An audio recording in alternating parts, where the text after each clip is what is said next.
So, hi everyone, this is Miles Mortgages Alpha. So, for today's lesson, we're going to tackle about the McClelland's acquired needs theory. So, we're going to discuss the different theory of needs. So, in the early 1940s, Abraham Maslow created his theory of needs. This identified the basic needs that human beings have.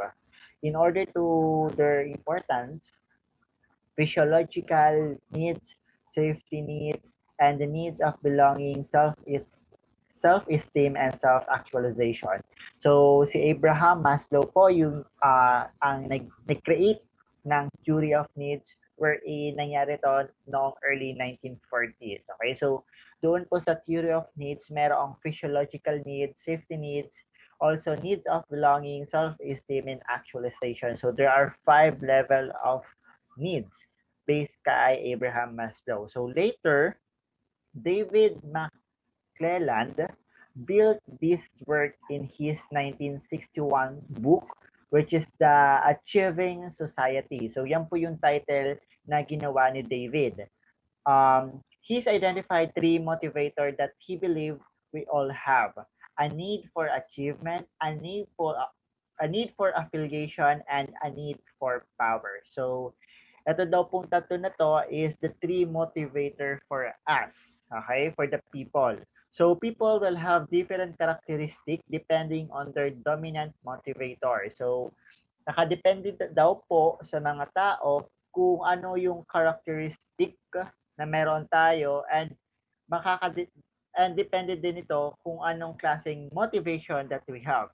So according to McClelland, these motivators are learned, which is why this theory is sometimes called the learned needs theory. Tandaan po, yung ginawa ni David McClelland na The Achieving Society is also known as learned needs theory. So let's proceed. So these characteristics as follows. So the dominant motivator, we have the achievement, affiliation, and the power, which is yung determine nga ni David McClelland. So the characteristic of this person. So malalaman natin kung what kind of characteristic ang meron sa achievements, affiliation, and the power. So first, let's proceed sa achievement. So the characteristic of this person has a strong need to set and accomplish challenging goals. Okay, so ibig sabihin dito, meron siyang kalakasan when it comes to challenging goals. Okay, ibig sabihin he has big goals, malaki yung paniniwala niya sa sarili niya that he can do everything basta may goal siya. Next, takes calculated risks to accomplish their goals. Okay? So, ito yung isang magandang katangian or characteristic na nasa achievement, wherein he will calculate the risk, okay, to accomplish yung goal na meron siya. When we say calculated, ibig sabihin, before he make his move or her move, naggumawa muna siya ng research, um, he does research nga para alam niya kung ano yung mangyayari after he takes the risk. Okay, next, likes to receive regular feedback on their progress and achievement. So, ibig sabihin po nito, this person sa nasa achievement is he always want na merong feedback every time na may gagawin siya about sa sarili niya, and of course those feedback will determine if meron bang progress or kung na-achieve ma or kung na-achieve mayo or kung na-achieve ba yung gusto niyang mangyari. Okay? So, yan yung isang characteristic na maganda when it comes to achievement person.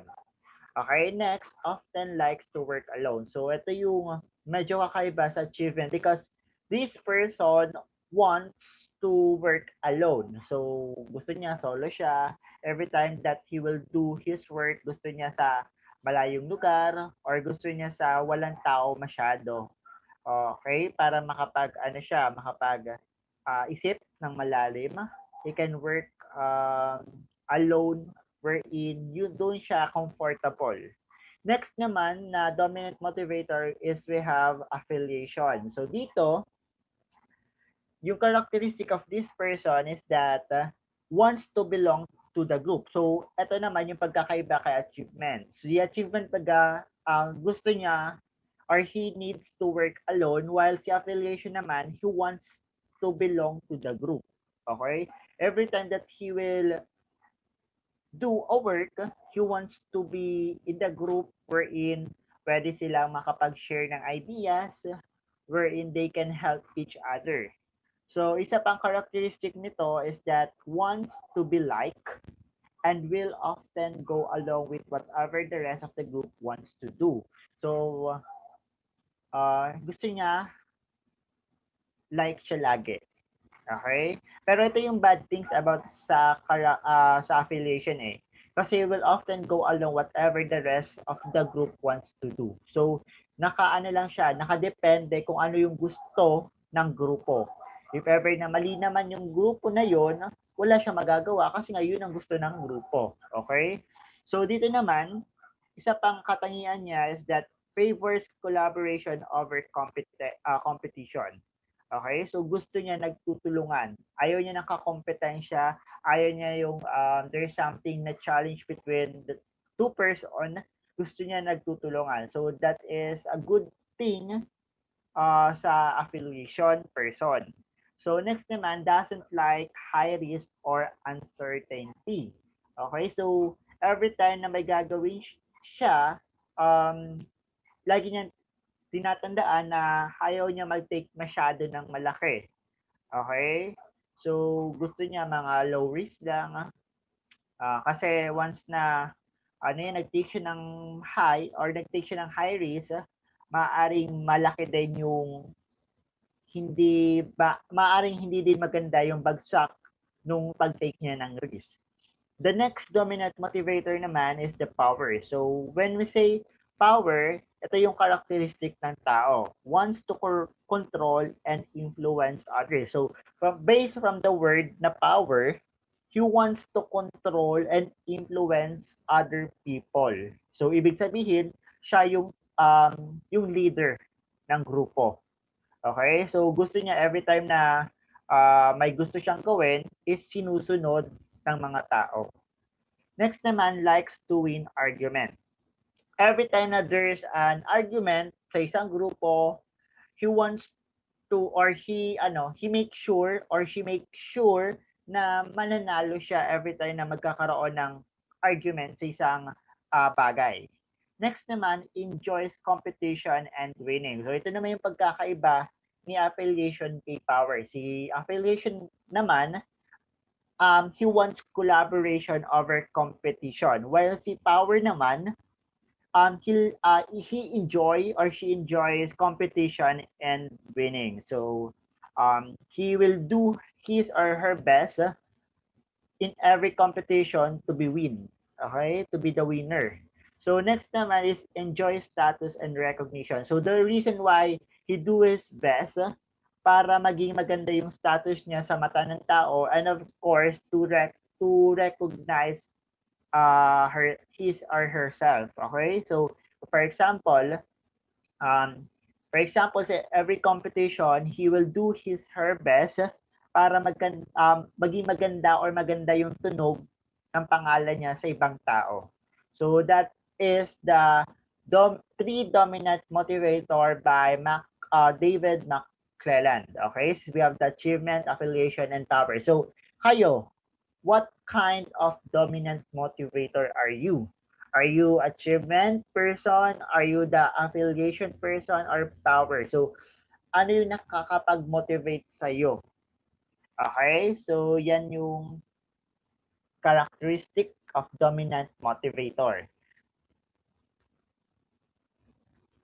Next, we will proceed kay Elder First ERG theory. So dito naman, sa theory na ito, si Clayton P. Aldi First ERG theory from 1969 condensed Maslow 5 human needs into three categories. So ito naman, have three categories in when it comes to theory of needs. Okay, so we have meron siyang nilagay na existence, relatedness, and the growth. So let's proceed sa existence needs muna. When we say existence needs, it include all materials and physiological desires. So example dito, we have the food, water, air, clothing, safety, physical love, and affection. Okay, so kung i-compare natin siya kay Maslow theory of needs, ito yung first two levels niya wherein pinagsama na lang ni Alder Fur sa ERG theory. So, tinatawag siyang existence needs. Okay? So, the material and physiological desires. Next naman na determine ni ERG theory is the relatedness needs. So, sabi dito, it compass social and external esteem, relationship with significant others like family, friends, co-workers, and employers. This also means to be recognized and feel secure as part of group or family. So, kung i-compare naman natin siya kay Maslow, it is the third and fourth level ng theory ni Maslow. Okay? So, dito sa related needs, the social and external esteem. Okay? So, dito yung pakikipagkapwa-tao natin. Okay? We need someone to be alive. We need family. We need friends. We need coworkers and employers, such as like that. Okay? So, we need also to recognize and feel secure and always think na we are part of a group or family para kaya sinabi siyang it is a needs. Okay? Next naman na level sa Elder First ERG theory is the we have the growth needs. So when we say naman growth needs, it is an internal esteem and self-actualization. So this impel a person to make creative and productive effects on himself and to the environment. So example given is the progress toward one's ideal self. Okay, so when we will if we will compare it to Maslow, it is the fourth and the fifth level. So these include desires to be creative and productive and complete meaningful tasks. Okay? From the word growth needs, ibig sabihin, self-actualization. Ibig sabihin, we recognize the self-growth within us. Okay? So once we want to be grow, we need to be creative and productive for ourselves. Okay, so we will do our best para masigitan natin na we are growing. Parang may nadadagdagan ng knowledge natin, may nadadagdagan ng skills, mas gumaganda yung talent natin, and etc. So, dito, we include the desire of to be creative and productive and to complete meaningful tasks. Okay? So, next, we will determine kung ano bang ibig sabihin ng wants. Since natapos na natin yung theory of needs and also we discuss what is need. So, let's proceed kung ano nga ba pagkakaiba ng wants sa needs. So, need take the form of wants. In marketing, we refer to needs by indicating the wants. Let us say, for example, that you just woke up and you are hungry. Okay, this means that you need food. However, for breakfast, you want to have tatsilog. So, yung gusto mong pagkain na tatsilog every morning is a want. Okay? So that is the difference between needs and wants. Kasi, oo, you wake up and you feel hungry, but you need food. Pero kahit anong food, it is okay. But you conclude na gusto mong tapsilog and nothing else. So those eating tapsilog will be a wants, Okay? So in this example, we can see that want is influenced by culture. Okay? So ang wants daw po is influenced by the culture or the surrounding within us. So are you a European most likely would not want tapsilog for breakfast. Other than culture, there are other factors that influence one, such as personality, society, and others. Okay, so nakaka-impluwensya ng wants natin is the personality that we have, the society that we have, and other things that we have. Okay, so relating this concept to satisfaction, we say that meeting needs and wants lead to satisfaction. Okay, so sabi dito, once na nakuha natin yung needs and wants natin, it leads to satisfaction. It will satisfy us, and it will make us happy because we get what we want and what we need.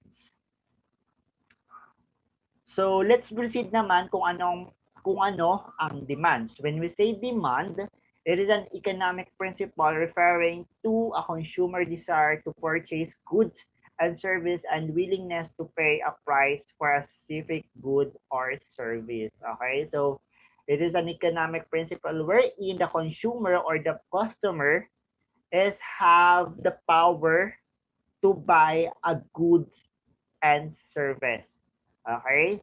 Meron siyang power to buy a goods and service in different or in any kind of amount of money. Okay? So, dito naman, holding all other factor constant, an increase in the price of a good or service will decrease the quantity demand and vice versa. So, ito, ibig sabihin nito, once daw po na nag-increase yung price ng good or service ng isang company or business, there's a tendency na magkakaroon ng decrease in the quantity demanded for the product or service. Okay? So, and vice versa naman. So, once naman daw na nag-decrease naman yung price and goods and service, magkakaroon naman ng high demand with it. Okay po? So, let us go back to the example of wanting to have a tapsilog for breakfast. If the customer does not have the money to buy the tapsilog, the want is not backed by buying power.